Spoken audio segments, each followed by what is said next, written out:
abonne-toi à MySports. Mettre sous pression Kroos-Niklaus, Stransky va récupérer en retrait, c'est bien fait, le tir et le but.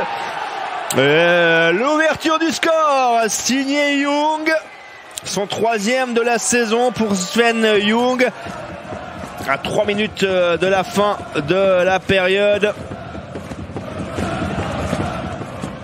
Très bon travail de Stransky là le long de la bande pour ressortir ce puck notamment.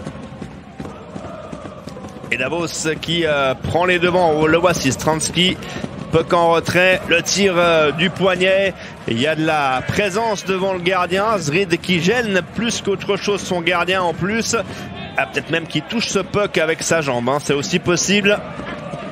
Enfin l'essentiel c'est qu'il y a but, et c'est son deuxième. Là on va mettre Blazer sur le powerplay,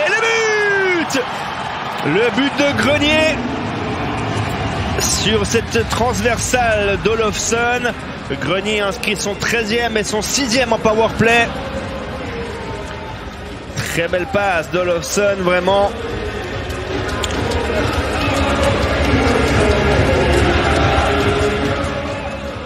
On revoit Olofsson, il se déplace, transversale pour Grenier, le tir juste sous la transversale pendant que Eschliman se déplace, il a le temps de contrôler, de choisir où il va mettre le puck, c'est-à-dire sous la transversale. Magnifique son adversaire, bien fait de la part de Stransky. C'était pour Rasmussen, où est ce puck toujours jouable avec Bromé, le tir et le but à la 11e minute dans cette période. C'est 2-1 pour Davos grâce à Bromé. Voilà, elle a bien travaillé hein, cette ligne en zone d'attaque. Bromé qui inscrit là son 13e de la saison. Et Bromé, un tir du poignet là en dessus de l'épaule de Poulinovs qui a les genoux sur la glace.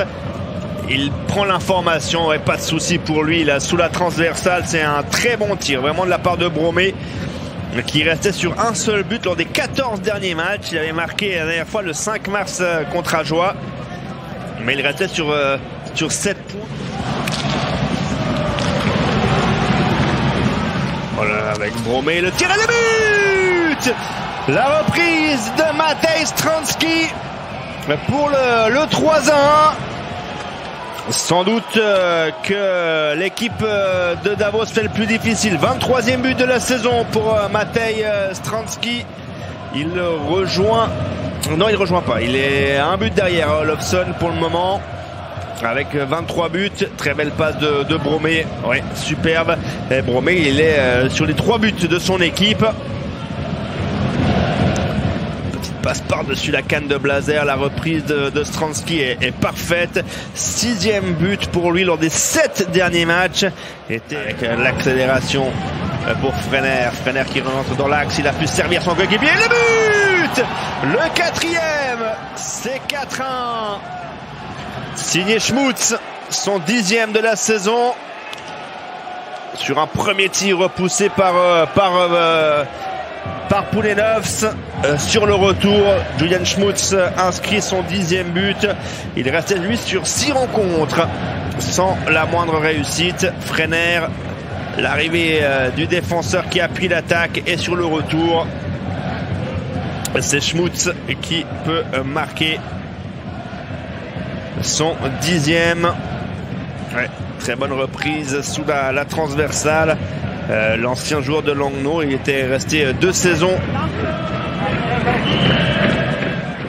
Qui a réinstallé le jeu de puissance avec Bromé, le centre de Bromé et le but. Ouais, c'est dévié par le patin d'un joueur de Langnau. C'est Bromé qui marque ce but à 5 contre 4. Pour le 5-1, son 14e de la saison. Et pour lui en powerplay, c'est son 4e par contre. Et c'est un doublé pour Bromé. À 1 minute environ de la fin de la période, c'est dévié par le patin de Miro Zrid. Mauvais réflexe ou tentative de pouvoir toucher le puck par match lors des 5 dernières rencontres. Et but. Oui, très beau tir de la part de Sarella. Sarela, un tir qui a laissé sans réaction Sandro Schliemann. Son 10e de la saison en effet pour Sarela, qui est sur une série de un seul but lors des 10 derniers matchs. Choisit un tir frappé côté mitaine pourtant de Schliemann, mais un tir très précis. Ouais. Grenier, le centre de Grenier, Olofsson et le but. Ouais. Parfait. Cette passe de Grenier pour Olofsson. Et les étrangers de Langnau qui sont très présents sur la feuille de match. 25e but de la saison pour Olofsson. Ce n'est pas un but en powerplay. Il était revenu sur la glace, le joueur pénalisé.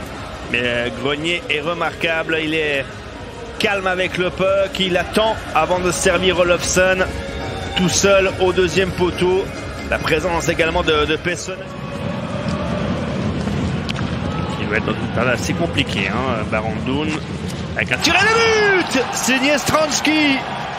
Le 6e ce soir pour Davos. Un tir croisé très puissant pour redonner 3 buts d'avance à son équipe. Stransky, son 24e. Alors c'est un doublé pour lui ce soir à Stransky. C'est son 4e doublé de la saison, ou son 5e si on prend en considération également le quintuplé qu'il avait fait ce soir-là. Tir puissant croisé, ouais, c'est Corvi, le tir et le but de Stransky. Ça sera un triplé même. Un triplé pour Stransky pour le 7-3 à 5 contre 4 à la 17e minute dans cette troisième période, 57e. Alors Stransky, il avait réussi un quintuplé le 23 octobre dernier. Il réussit donc son 2e triplé de la saison.